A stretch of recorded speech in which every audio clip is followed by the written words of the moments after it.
Selamat pagi Dewan Juri dan hadirin yang saya hormati. Perkenalkan saya John Axel Jethro, mewakili SMA JAC Surabaya. Mosi yang akan saya tanggapi hari ini adalah Dewan ini menyesalkan narasi Galactic Zoo dan segera menghentikan semua proyek penelitian terkait alien. SETI atau Search for Extraterrestrial Intelligence adalah sebuah upaya untuk mencari kehidupan lain selain di bumi, yaitu di luar angkasa, di luasnya galaksi. SETI sendiri secara tidak langsung merupakan cabang dari ilmu astronomi yang sangat memungkinkan untuk mempelajari struktur dan komposisi benda langit untuk melihat kemungkinan adanya makhluk hidup atau tidak. Makhluk hidup sendiri tidak hanya sekedar manusia di bumi seperti yang disebutkan oleh tim proposisi tadi, namun juga tumbuh-tumbuhan, hewan, bahkan bakteri, serta mikroorganisme.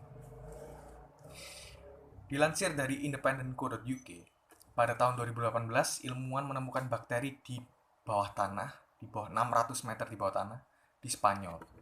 Penemuan ini dapat dijadikan hipotesis bahwa mikroorganisme sejenis bakteri ataupun bahkan mikroorganisme lain bisa ditemukan di luar angkasa, di mana terbatasnya sinar matahari sebagai kemungkinan terburuk dan juga tidak adanya oksigen.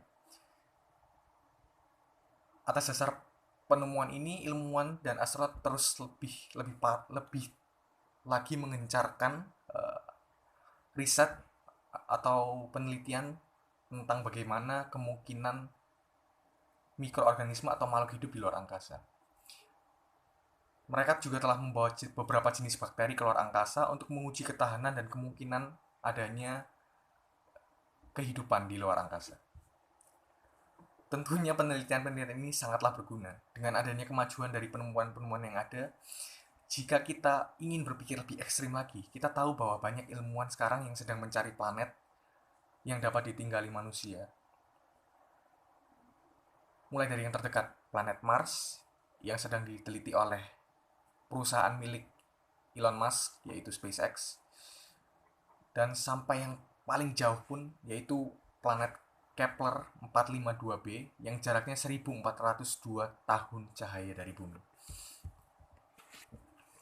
Dengan adanya riset tentang adanya kehidupan di luar angkasa ini akan sangat membantu rangkaian-rangkaian penelitian yang ada. Dan bukan berarti tidak berguna, melainkan belum terlihat hasilnya karena galaksi ini sangatlah luas.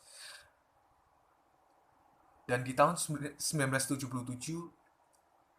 Voyager atau pesawat luar angkasa milik Amerika diluncurkan yang berisi rekaman golden record mengenai bumi dan manusia serta pesan untuk kehidupan lain jika memang ada. Namun sampai sekarang mereka masih belum menerima sinyal balasan apapun. Menanggapi argumen tim pro mengenai alokasi dana pajak yang bermasalah dan cenderung tidak bermanfaat dalam proyek SETI, kita harus garis bawahi bahwa memang penelitian ini sebagian besar didanai oleh Kongres. Namun jika memang tidak bermanfaat, mereka pasti menyadarinya dari awal dan sudah menstop proyek-proyek ini.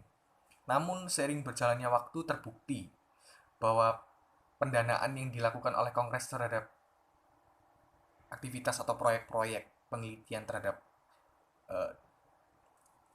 SETI ini justru membawakan hasil yang setiap tahun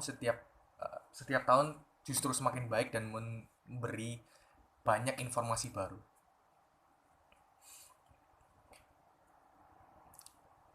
Dan juga ketidakpuasan rakyat terhadap alokasi pajak cenderung biasanya disampaikan dalam bidang-bidang yang lain, bukan tentang astronomi dan tentang extraterrestrial life. Mereka cenderung biasanya memprotes soal alokasi dana yang tidak seimbang, tentang ketidakadilan di bumi, ketidakadilan rakyat, seperti pembangunan yang tidak bermanfaat, sarana rekreasi yang luar biasa mahal yang seharusnya bisa digunakan untuk pengobatan kanker dan HIV yang seperti yang disebutkan tadi. Berbicara tentang pencarian pengobatan untuk kanker dan HIV sendiri sudah berlangsung selama bertahun-tahun dan sampai sekarang masih terus dikembangkan meskipun belum juga menemukan titik terang. Pendanaannya berasal dari hibah-hibah negara untuk PBB dan sub-sub organisasinya seperti WHO, UNICEF, dan lain-lain. Filantropis hebat juga telah berkontribusi luar biasa dalam menyumbang, dalam membantu penelitian untuk membuat dunia ini lebih baik. Jadi intinya, penelitian untuk krisis di seluruh dunia dari berbagai masalah seperti kesehatan yang sekarang sedang terjadi, pendidikan, atau yang lain sebagainya, tetap terkendali. Meskipun belum menjangkau seluruhnya karena bumi kita ini sangat luas. Dan bukan berarti dengan dilaksanakannya proses proyek-proyek luar angkasa ini mengesampingkan proyek-proyek prioritas kita. Keduanya tetap berjalan beriringan. Bahkan jika kita optimis, siapa tahu kita bisa menemukan solusi-solusi dari permasalahan yang ada di bumi ini di luar angkasa. Itulah mengapa kita harus tetap mencari, dan mencari. Terima kasih.